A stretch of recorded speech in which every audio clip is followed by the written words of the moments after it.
छत्रपती शिवाजी महाराजांची अदृश्य शक्ती। नमस्कार, मी रेणुका नाडकर आणि आपण पाहताय कोकण व्हिजन। भारतात गुप्तचर, गुप्तहेर किंवा हेर नेमण्याची प्रथा अगदी पुरातन काळापासून रूढ आहे। पुरातन काळातच काय तर आता सुद्धा देशाचे अनेक हेर देशहितासाठी आपली कामगिरी बजावत आहेत।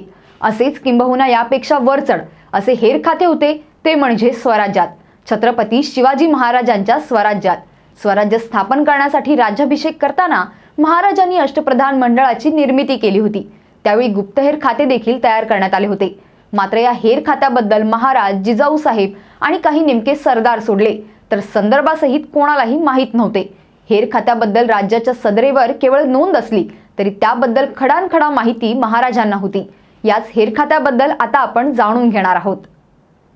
छत्रपती शिवाजी महाराजांच्या अष्टप्रधान मंडळातील लष्करी व्यवस्थेत हेर खाते होते। स्वराज्य स्थापनेच्या कार्यात शिवरायांच्या पराक्रमी मावळ्यांबरोबरच त्यांच्या गुप्तहेर खात्याचा सुद्धा सहभाग अत्यंत महत्त्वाचा होता। शत्रूच्या हालचालींवर लक्ष ठेवणं, त्यांच्या योजना जाणून घेणं, गुप्त कारवाया करणं, तसेच शत्रू प्रदेशातील संपन्न शहरे, खजिने ठेवलेल्या जागा, स्वारीसाठी जाण्याचा आणि येण्याचा मार्ग अशा अनेक गोष्टींची गुप्तहेरांमार्फत खडानखडा माहिती मिळवून शिवरायांनी अनेक धाडसी मोहिमा पूर्णत्वास नेल्या। स्वराज्याचे गुप्तहेर म्हणजे छत्रपती शिवाजी महाराजांची अदृश्य शक्ती होती।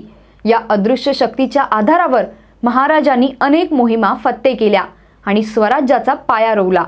गुप्तहेरांचे हे सागर अफाट आहे, त्याचा वेध कुणालाही सहसा घेता येत नाही आणि यामुळेच महाराज शैतान आहेत किंवा त्यांना काळी जादू येते।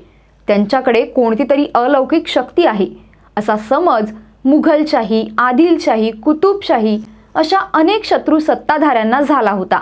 कारण त्यावेळी शिवरायांचे हे रहस्य कोणीही भेदू शकले नव्हते। याचे कारण होते शिवनेत्र बहिर्जी म्हणजेच बहिर्जी नाईक।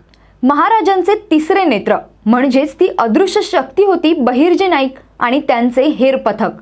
सुमारे 3000 हेरांचे हे पथक म्हणजे बहिर्जी पथक, जे संपूर्ण स्वराज्यात आणि शत्रूंच्या राज्यातही वेषांतर करून आपली मोहीम बजावत असत।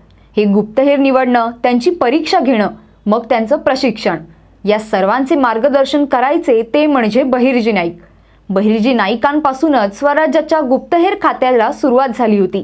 बहिर्जी नाईकांचे खरे नाव होते दौलतराव, मात्र त्यांच्या या नावाबद्दल जिजाऊ साहेब, महाराज आणि त्यांच्या घरच्या मंडळींनाच माहीत होते। या व्यतिरिक्त त्यांची ओळख ही बहिर्जी नाईक अशीच असे। मुळात ते मोहिमांवर असल्या कारणाने सतत वेषांतर केल्यामुळे अगणित वेळा त्यांचे बारसे होई। मग त्यांना बहिर्जी नाईक हे नाव कसे पडले? तर शिवरायांनी हेर पथकाचे नाव बहिर्जी ठेवले। बहिर्जी म्हणजेच बहुरूपी हेर। या शब्दाचा अधिक उलगडा करायचे असल्यास ब म्हणजे बहुरूपी, हेर म्हणजे हेर आणि जी म्हणजे महाराजांनी दिलेला सन्मान। आणि इथूनच सुरुवात झाली हेर खात्याच्या बहिर्जी पथकाची। आणि बहिर्जी पथकाचे नायक म्हणून बहिर्जी नाईक असे दौलतरावांना नाव पडले।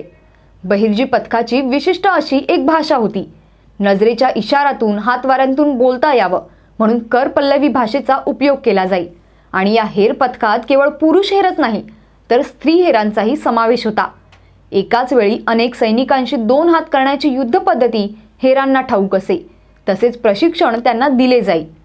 बहिर्जी पथकातील हेरांची निवड कशी केली जाई, त्यांचे प्रशिक्षण कसे असेल, कुटुंबापासून लांब राहून हेरांच्या कुटुंबांची काळजी कशी घेतली जायची, मोहीम कशा असायच्या, यासाठी हेरांची निवड कशी केली जायची, हेरांचा भूतकाळ, अशा अनेक गोष्टी आपण पुढील काही भागांमध्ये जाणून घेणार आहोत। छत्रपती शिवाजी महाराजांच्या हेर खात्याविषयी अधिक जाणून घेण्यासाठी कोकण व्हिजनला सबस्क्राईब करा आणि बेल बटन दाबा। धन्यवाद।